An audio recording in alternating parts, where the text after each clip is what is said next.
వచ్చిన అందరికీ నా హృదయపూర్వక సమయం ఇచ్చిన రూపేనాయ గారికి అందరికీ నా హృదయపూర్వక వందనాలు. రైతుల హల్లెలూయా.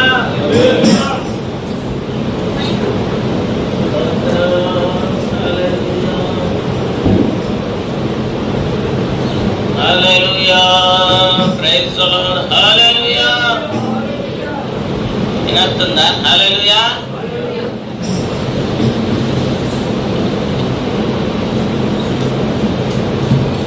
హల్లెలూయా. హల్లెలూయా.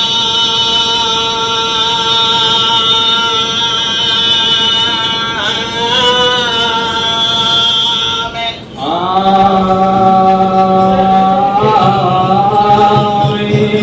హల్లెలూయా. హల్లెలూయా. పరలోకమందున్న మా పరమ తండ్రి, నీ నామము పరిశుద్ధపరచబడును గాక, నీ రాజ్యము వచ్చును గాక. పరలోకమందు నీ చిత్తం నెరవేరుచున్నట్టు భూలోకమందు నీ చిత్తం నెరవేరును గాక.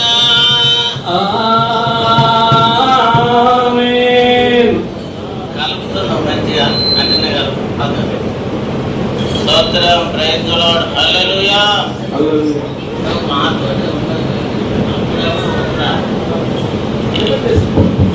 అవలాల కల్లల అవలాల కల్లల హల్లెలూయా. హల్లెలూయా. హల్లెలూయా. యేసు ప్రభు నాతాలమ్మా. హల్లెలూయా. హల్లెలూయా. మరి దినంలో దేవుని యొక్క మహాకృపను బట్టి మరి యొక్క కూరగాయల గ్రామంలో ఉన్న మరి రూబేనాయ గారు మనందరినీ ఆహ్వానించినాడు. ఈ ఆహ్వానంలో ఇదొక రకమైన ఆహ్వానం. దేవుని వాక్యాన్ని ఒక్కొక్క రూపకంగా చెప్పడానికి మరి దేవుడు నాకు కృపను అనుకరించింది. అయ్యా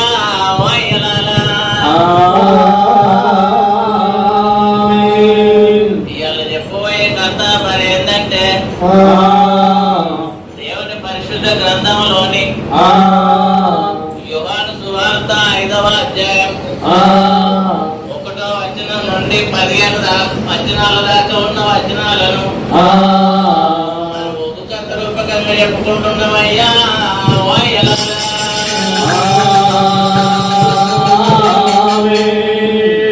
హల్లెలూయా. హల్లెలూయా.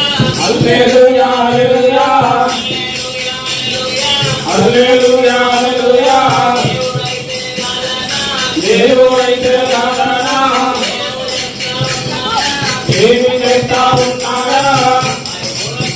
2026 సంవత్సరాల క్రితం మరి దేవుడు లోకానికి మానవుడిగా వచ్చినాడు.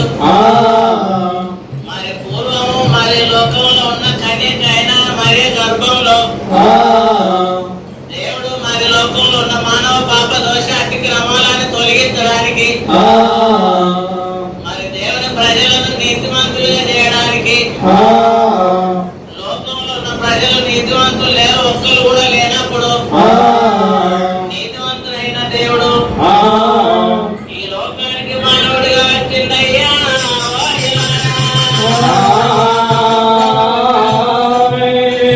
మరి లోకానికి దేవుడు మానవుడిగా వచ్చినప్పుడు మరి లోకం రీతిగా స్త్రీ పురుషుల కలయిక ద్వారా కాకుండా మరి దేవుడు పరిశుద్ధాత్మ ద్వారా కన్యకైన మరి గర్భంలోనికి మరి పరిశుద్ధాత్మ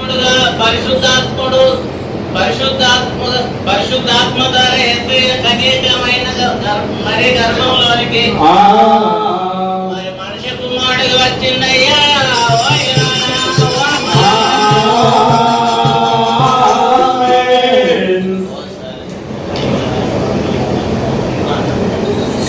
హల్లెలూయా.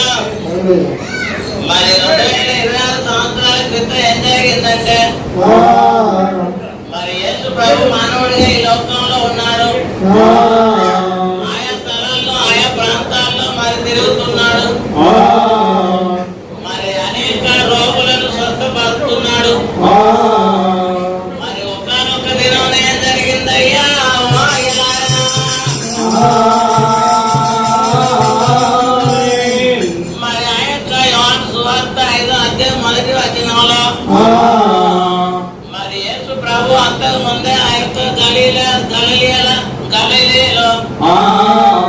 గలిలయలో ఉండగా ప్రధాని అయిన ఒక కుమారుడు చనిపోవడానికి చాలా సిద్ధంగా ఉన్నప్పుడు ఆ ప్రధాని ఆ యొక్క యేసయ్యను వేడుకున్నాడు. నా కుమారుడు చాలా సిద్ధంగా ఉన్నాడు, మరి అతన్ని బాగు చేయాలన్నప్పుడు నీ కుమారుడు బ్రతికి ఉన్నాడు పో అని అన్నాడు. మరి మీ కుమారుడు బతికి ఉన్నాడు పో అని అన్నట్టుగానే అతని యొక్క కుమారుడు బతికిందయ్యా.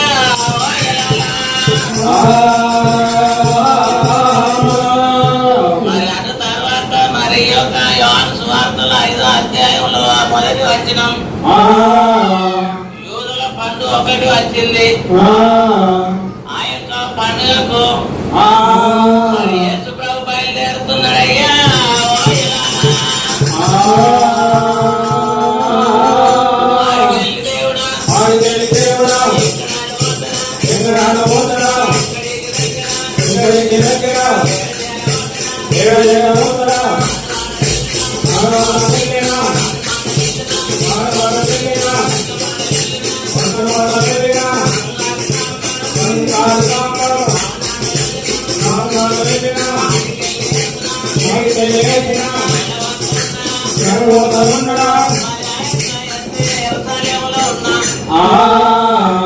గొర్రెల దారం దగ్గరికి కట్టుతున్నాయా.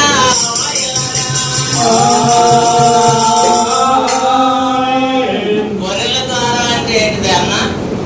గొర్రెల ద్వారం అంటే ఏంటి అని అడుగుతున్నావా? అది ఒక బెతెస్దా కోనే అనే ఒక ద్వారం. అయితే పూర్వకాలంలో మన యొక్క యాదవులు గొర్రెల మందని కాసేవారు. వారు పొద్దున్నాక అడవులలో మేపుకొని పొద్దు కచ్చి అక్కడ మంద పెట్టేవారు. మళ్ళా తెల్లారు లేవగానే గొర్రెలు కొట్టుకొని మేపడానికి పోయేవారు. ఆ యొక్క ద్వారం దగ్గర గొర్రెలతోటి గొర్రెలు వెళ్ళే ద్వారం దగ్గర మరి బెతెస్దానమైన కోనేరు ఉన్నదయ్యా.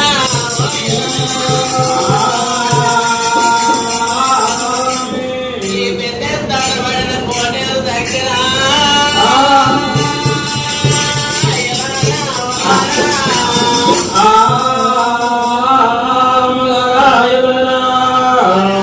దానికి 5 మంటపాలు ఉన్నాయి.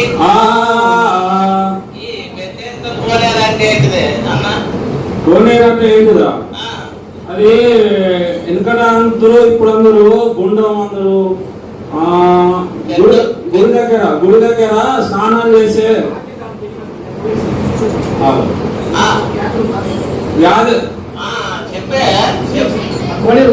ఆ కోనేరు చూసినప్పుడు 5 మండపాలు ఎరుసల ప్రాంతంలో నేను పోయించిన ఆ కోనేరు మనం చూసినాం.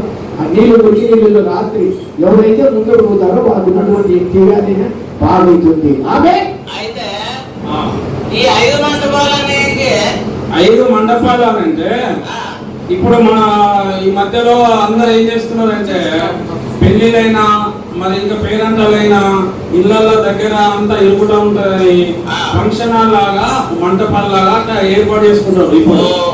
ఇప్పుడు మంటపాలు అంటున్నారు కానీ అప్పుడు పూర్వకాలంలో సత్రాలు అందరూ ఇంకొక రకంగా ఏదో అన్నారు.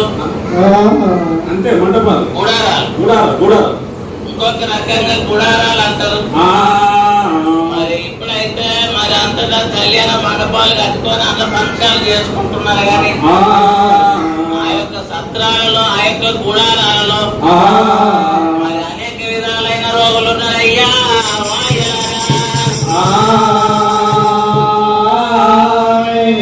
మరి ఇట్లా రకరకాల వ్యాధిగ్రస్తులు రోగగ్రస్తులు ఆ కోనేరు దగ్గర ఉన్నప్పుడు దేవుడైన యెహోవా ఒక ఆలోచన చేసినాడు. నేను ఇళ్ళను బాగు చేయాలని. మరి అప్పుడప్పుడు ఆయా సందర్భాల్లో మరి పరలోక దేవదూత వస్తున్నదయ్యా.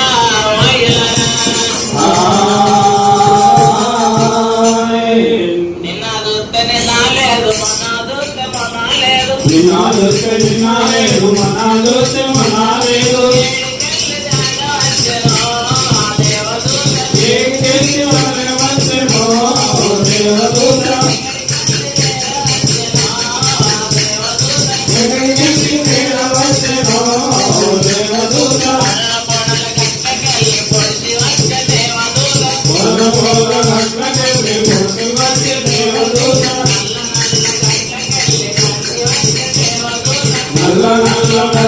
నడిచి వచ్చే దేవదూత మేఘాల మీద ఆడను దేవదూత మేఘాల మీద ఆడను దేవదూత దేవదూత వద్ద ఉన్నదో అయ్యలారా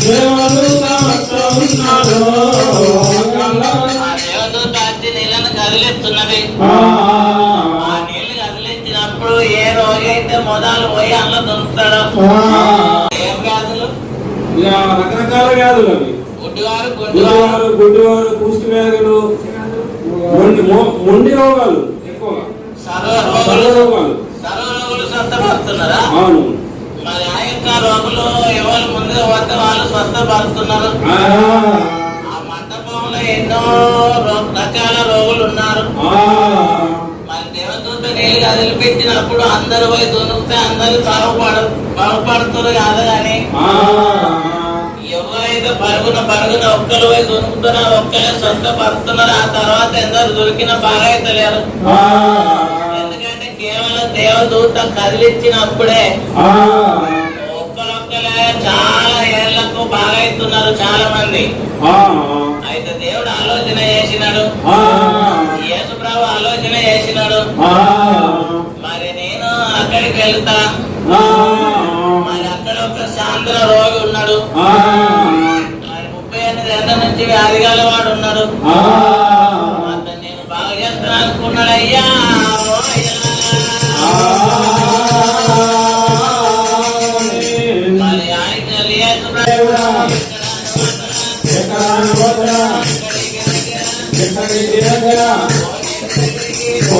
దగ్గరికి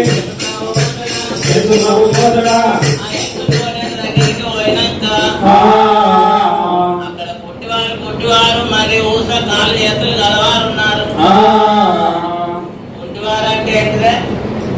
కుంటివారు అంటే కాళ్ళు లేని వాడు కూర్చోడు అంటారు ఒక్క కాలు లేదు, మరి 2 కాళ్ళు లేని వాళ్ళు అయితే కుంటోళ్ళు అంటారు ఆంజ కూర్చుంటారు. అనే కూర్చుండాలి మరి గుడ్డోళ్ళు అంటే ఏమంటారు? తాళ్ళు లేక ఇట్లా తడులు ఆడుకుంటూ పోతారా? మరి ఊస కాలు చేతులు అంటే ఊస కాలు చేతులు అనగానే ఏంటంటే ఒక సైడ్ ఈ కాళ్ళు ఉంటాయి కానీ చేతులు ఉంటాయి కానీ గాడుపు కూడా అవి ఊగుతాయమ్మా ఎలాగా? మనకు అయ్యగారు ఆ పూల రొట్టెను పేరుతుంది. ఆ పూల గాడుప ఉంటే ఈ తువ్వాలు ఎత్తితే ఎట్లా ఊగుతున్నాయో ఈ ఊస కాలు చేతుల్లో కూడా ఇట్లా ఊగుతాయి కనుక వాళ్ళు లేవలేరు నిలవలేరు. అంటే కాలికి కొడతా పోతారు అలా కూర్చున్న దాన్నే ఎవరన్నా పెట్టాలి. మరి అసలు పరిస్థితుల్లో ఉన్న వాళ్ళ దగ్గరికి యేసు ప్రభు వస్తున్నాడు. అయ్యా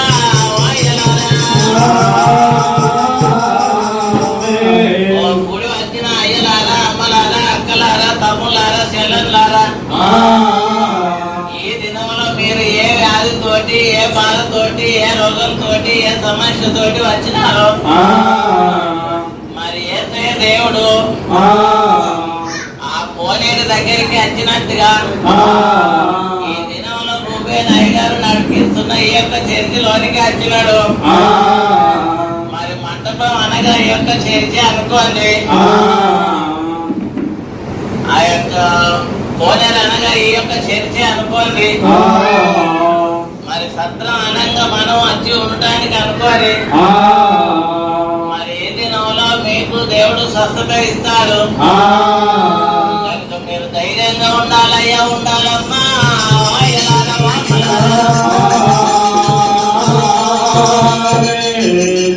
మరి యేసు ప్రభు దేవుడు ఆ యొక్క ఏం చేస్తున్నాడంటే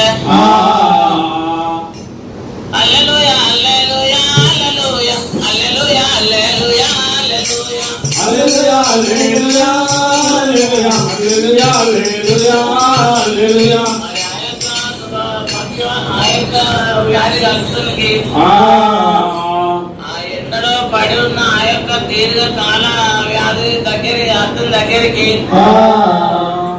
మరి యేసు ప్రభు వస్తున్నాడు. మరి మరి యేసు ప్రభు అంతే ఏమంటున్నాడంటే, ఆ, అయ్యా స్వస్థపడగోరుతున్నావా? వాళ్ళు సాపేనయ్య గారు, నువ్వేనయ్య గారు ఎటు రెండు సార్లు. యేసు ప్రభు 33 సంవత్సరాలు ఎలా ఉంటాడు? 35 సంవత్సరాలు. ఆయన ముందు అందరూ దిగిపోతున్నారు, అందరూ బాగుపడుతున్నారు, అందరూ బాగుపడుతున్నారు అని యేసు ప్రభు జవాబు ఇస్తున్నాడు. స్వస్థపడగోరుతున్నావా నీవు? ఆశ్చర్యం ఉంటుంది.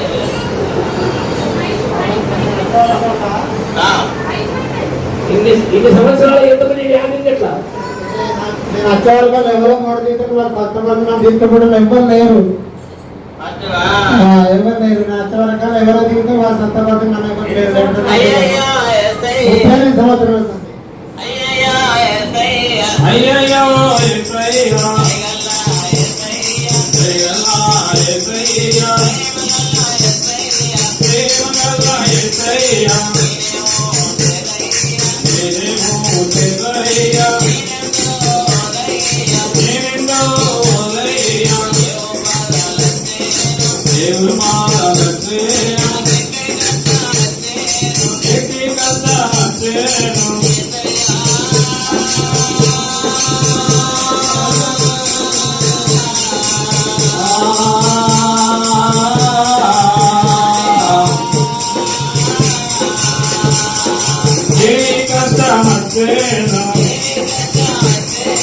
ఏమి కష్టమచ్చేను,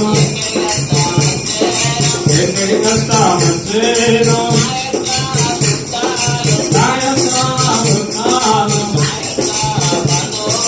నా యొక్క బంధువులు, నా యొక్క స్నేహితులు, నా యొక్క ఇంటి వారు,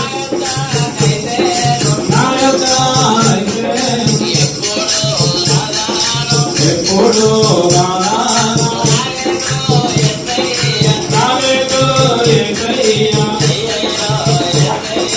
అయ్యయ్యో యేసయ్యా,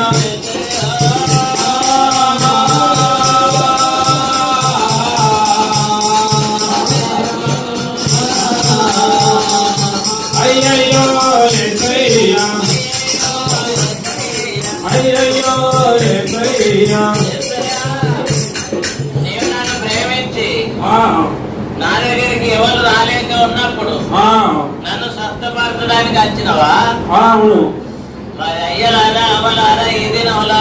ఆ, మరి మీలో దీర్ఘకాల వ్యాధులు ఏదన్నా ఉంటే ఆ, మరి దేవుడు తొలగిస్తాడు. ఆ, మీరు స్వస్థత ఉంది. మళ్ళా వచ్చే వారం మీరు దేవుని సన్నిధిలో సాక్ష్యం చెప్పుది గాని. ఆ. ఈ వీడియో మీకు నచ్చినట్లయితే లైక్ చేయండి మరియు షేర్ చేయండి. సబ్స్క్రైబ్ చేయడం మాత్రం మర్చిపోకండి. సబ్స్క్రైబ్ బటన్ పక్కనే ఉన్నటువంటి గంట సింబల్ కూడా మీరు నొక్కండి. అప్పుడు మాత్రమే మేము అప్లోడ్ చేసే ప్రతి కొత్త వీడియో నోటిఫికేషన్ ద్వారా మీకు అందుతుంది. Thank you for watching.